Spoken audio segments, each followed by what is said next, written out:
Tag question যারা মোটেও বোঝেন না, যারা বলবেন ভাইয়া আমি ট্যাগের টিও বলতে পারি না অথবা ইংরেজি পারি না, ইংরেজি উচ্চারণও পারি না ইংরেজি আমি, তো আপনাদের জন্য আমি গুরুত্বপূর্ণ একটা টপিক নিয়ে আলোচনা করব। সেটা হচ্ছে আজকের যে ট্যাগ কোয়েশ্চেনের টপিকটি, সেটি হচ্ছে আমি সর্বপ্রথমে একটি কথা বলবো আপনাকে। যখন ট্যাগ করতে বলবে তখন আপনি কী করবেন, দেখবেন অক্সিলারি ভার্ব আছে কিনা সেন্টেন্সের ভিতরে। দেখুন এই সেন্টেন্সে অক্সিলারি ভার্ব আছে ক্যান, তো আপনি ক্যান বসিয়ে দেন। এবার দেখবেন সেন্টেন্সটা অ্যাফার্মেটিভ কিনা, দেখুন সেন্টেন্সটা অ্যাফার্মেটিভ কিনা নেগেটিভ, তো এভরিবডি ক্যান ডান্স। এখানে no, not, never, hardly, scarcely, few, little এগুলো হচ্ছে নামবোধক শব্দ, এগুলো কোনোটাই নেই। সো এখানে অ্যান্টি যুক্ত করবেন, ক্যান্ট। এবার বডিযুক্ত যখন সাবজেক্ট আপনি দেখবেন, সেখানে আপনি বডিযুক্ত সাবজেক্ট দেখলে সেখানে মুখস্থ দে বসাইয়া দিবেন। আশা করি বুঝতে পারছেন, মুখস্থ দে। এবার দেখুন নো বডি, তাহলে বডি আছে, আপনি কি বসাবেন, দে বসাবেন। এবার আছে দে এই যে কামস, ভার্বের সাথে অ্যাডভাইস থাকলে ডাজ বসে, কি বসে, ডাজ। তো ভার্বের সাথে অ্যাডভাইস থাকলে ডাজ বসে, কিন্তু এখানে দে যেহেতু সাবজেক্ট হয়েছে তখন আর ডাজ বসবে না, এখন বসবে ডু। তো আমি ডু বসালাম। এবার সেন্টেন্সটি অ্যাফার্মেটিভ কিনা দেখে নো আছে না বোধক, তার মানে এখানে আর অ্যান্টি যুক্ত করা লাগবে না। তৃতীয়টা দেখুন হি হার্ডলি ওয়ার্কস, এই যে হার্ডলি, এটা হার্ডলি স্পেশালি ফিউলিটল নাবোধক শব্দ। তো আমার এটা হি সাবজেক্ট আছে, আমি হিটাকে নিয়ে গেলাম।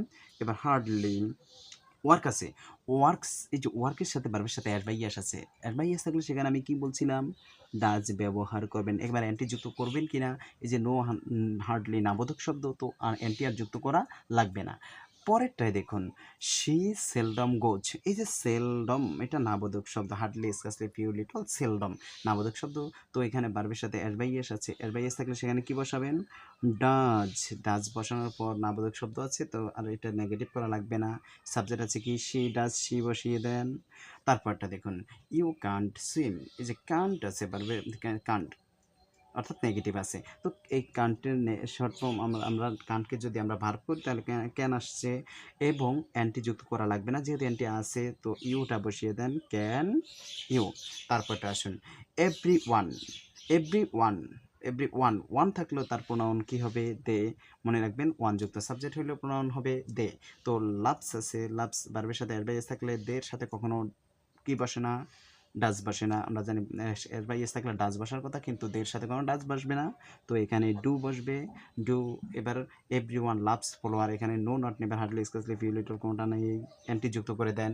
তারপরটা দেখুন নো বডি লাইকস, এই যে বডি আছে, বডি থাকলে প্রোনাউন কি, দে। একটু আগে বলেছিলাম বডি থাকলে প্রোনাউন দে। তো লাইকস আছে, লাইকস ভার্বের সাথে অ্যাডভাইস থাকলে ডাচ বসার কথা, কিন্তু দে কখনো ডাচ দিবে না, এখানে ডু নিবে, কি ডু। নো আছে তো আর অ্যান্টি যুক্ত করা লাগবে না। তারপরে দেখুন বার্ডস ক্যান ফ্লাই, এই যে ক্যান অক্সিলারি ভার্ব আছে, আপনি ক্যানটাকে প্রথমে নেন, ক্যান। এবার অ্যাফার্মেটিভ থাকলে নেগেটিভ করে দেন, বার্ডস ক্যান ফ্লাই, এটা no, not, never, hardly, specially, few little কোনটা নেই, অ্যান্টি যুক্ত করেন, ক্যান্ট। এবার বার্ডস একটি না অনেকগুলো, তো দে বসিয়ে দেন, ক্যান দে। তারপরটা দেখুন the moon shines at night, moon, the moon ব্যক্তি না বস্তু, বস্তু হইলে প্রোনাউন হচ্ছে ইট, বস্তু একটি হইলে প্রোনাউন ইট। এবার শাইন্স ভার্বের সাথে অ্যাডভাইস আছে, ইটের সাথে সব সময় ডাজ বসবে, এখন ডাজেন্ট বসাইতে হবে, ডাজেন্ট, কারণ এটা নো, নট, নেভার নেই, doesn't. None can do, nobody, no or none, এগুলো প্রোনাউন, সব কিছুর প্রোনাউন হবে দে। নোবডি, নো আর নানের প্রোনাউন হচ্ছে দে। এবার ক্যান আছে, কুড আছে, সরি কুড, তাহলে কুডটা বসিয়ে দেন, কুড। এবার অ্যান্টি যুক্ত করবেন, গিয়ে নো আছে, তার মানে এটা নেগেটিভ করা লাগবে না। তারপর নাথিং ক্যান হার্ট, হার্ম, এখানে দেখুন ক্যান আছে, তো ক্যানটা আপনি অক্সিলারি ভার্বটা বসিয়ে দেন।